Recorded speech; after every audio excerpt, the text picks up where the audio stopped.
prática com a evocação. E não, veja, ele não vai dizer assim, ó, se coloque na posição de quem vai escrever e espere o espírito que vier, que é a manifestação espontânea, que é como a casa espírita coloca. Kardec vai dizer por que quando eu evoco, eu escolho o espírito que eu quero me comunicar. Não evocar é deixar a porta aberta para quem quiser. Então, quando eu não escolho com quem que eu quero conversar ou aprender, e eu deixo para quem quiser, quem estiver passando. Quem estiver passando, que se comunique. Então, por isso que eu tenho que evocar. E aí ele começa sabiamente dizendo: o espírito que a gente vai começar é o espírito anjo guardião nosso, que é o espírito superior. Então, a teoria espírita vai mostrar que todos nós, independente da pessoa que a gente seja, temos um espírito superior que é o nosso anjo guardião. Todos nós. Não é só um médium missionário, um palestrante famoso. Todos nós. Mesmo que não seja espírita, toda a humanidade, todos têm um anjo guardião, que é um espírito superior, que tem a missão de nos cuidar, nos orientar. Então a gente vai começar por ele. Por ele. E há basicamente duas razões para começar por ele. Uma é moral, é lógica, porque ele é superior, então nós estamos protegidos ao chamar ele. Não há perigo de ele nos propor nenhuma bobagem ou nos pedir alguma coisa absurda ou nos fazer mal. Ele é superior, ele nos cuida como se fosse um pai, só que é um espírito superior. E também porque a relação de fluidos, sem a gente entrar muito na teoria da mediunidade, mas para um espírito se comunicar com o médium tem que haver uma combinação de fluidos. E a combinação de fluidos do protegido com o anjo, como é uma missão do superior para com esse espírito específico, a relação fluídica dele é com quem eu melhor consigo interagir. É uma relação de afinidade fluídica. Ele é superior a mim. A gente não está falando aqui que eu sou igual a ele no sentido de evolução de espírito. A gente está falando de combinação fluídica. Ele tem uma intimidade conosco que facilita. Por isso que a comunicação do anjo guardião é a mais fácil. E olha como Deus é sábio e é bom nas suas leis, né? A comunicação mediúnica mais fácil nossa é com o espírito superior. A mais fácil é com o nosso anjo guardião. Então eu começo com ele porque é mais fácil o processo fluídico e porque ele é superior, aí eu estou protegido. Se eu chamar qualquer um, a gente não sabe o que pode vir, o que ele pode dizer, o que ele pode querer, e às vezes ele vem e não quer ir embora. Por isso que eu vou escolher o anjo guardião. Claro que esse chamar o anjo guardião é a mesma lógica da prece. Tem uma fórmula? Não, mas ela tem que ser de coração, com verdadeira intenção, com bons sentimentos, com seriedade. Eu quero realmente que o meu anjo guardião venha. E ele sempre virá. Quando eu chamar ele de uma maneira sincera. Sempre. E ele vem e eu estou protegido, porque é com ele que eu decidi me comunicar.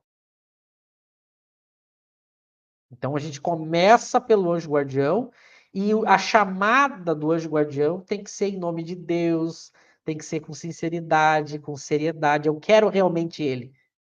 É de coração, é de sentimento, é a intenção verdadeira. A gente vai chamar o anjo guardião. Então a gente vai chamar ele, pode ser mentalmente, pode ser falando, com a pessoa se sentir melhor. Dizer, venha meu anjo guardião, eu quero descobrir se eu sou médium, eu quero exercitar a mediunidade, eu quero aprender com a mediunidade, eu quero aprender com você. Kardec dá uns exemplos de algumas perguntas para ser feitas para o anjo guardião, por isso que a gente tem que ler o capítulo. E depois, só para adiantar e já passar para vocês, ele vai mostrar que depois eu peço para o meu anjo guardião também, vejo com ele se há possibilidade, e eu chamo os espíritos amigos, os entes queridos, aqueles que são bondosos, que gostam de mim, que são próximos.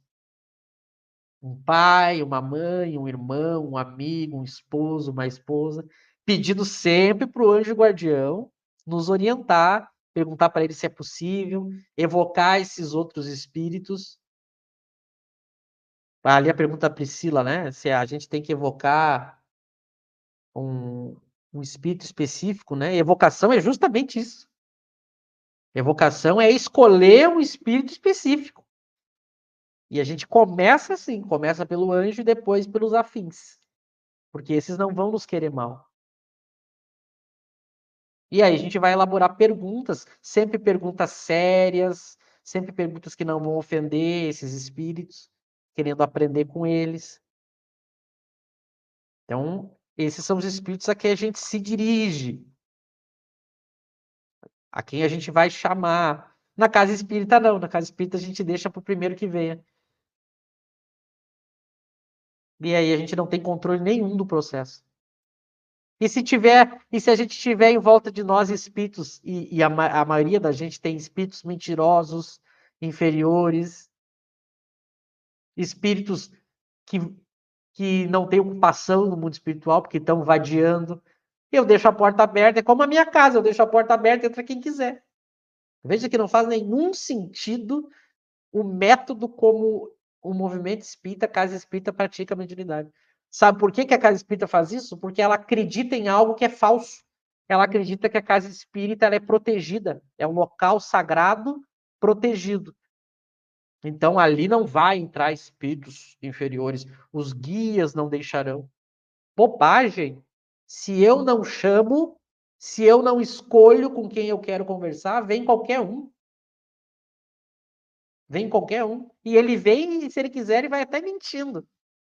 Então eu tenho que escolher os espíritos que eu quero conversar.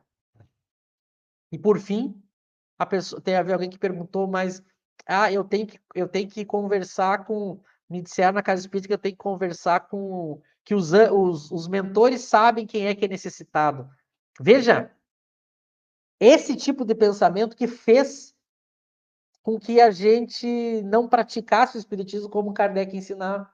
Que a gente fica nesse papo de que, não, a gente tem que atender os espíritos que necessitam, os mentores que escolhem.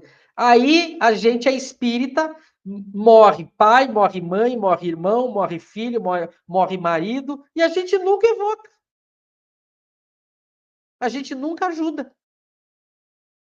A gente nunca conversa, a gente nunca orienta. E eles estão, muitas vezes, precisando de orientações ou querendo se comunicar, e a gente esquece que eles existiram. É como a gente imagina na vida da gente, a gente ajudar só pessoas estranhas, e aí o meu filho, a minha filha, a minha mãe, meu esposo, eles estão passando mal, morrendo, passando dificuldades, e eu nunca ajudo eles. Eu fico ajudando estranhos. Faz sentido isso na vida material? Mas na vida espiritual também. Não é que a gente não possa e não deva ajudar outros espíritos, né? Que o espírito adora... Quando a gente fala em Kardec, o espírito adora ficar... a razão fica fraca, né? Ele não entende o que a gente está falando. É óbvio que a gente pode ajudar outros espíritos e até deve. Não é que a gente só vai ajudar espíritos parentes e amigos, que isso seria egoísmo. Mas o movimento espírita foi para um lado totalmente radical. Bom, o meu parente foi para a colônia, tá lá, eu esqueço dele. Aí eu fico ajudando o espírito que eu nem sei se existiu, se existe na casa espírita. E aí a gente não ajuda os nossos. É uma coisa que não, na época de Kardec, não. A pessoa desencarnou antes mesmo do velório e já estava evocando.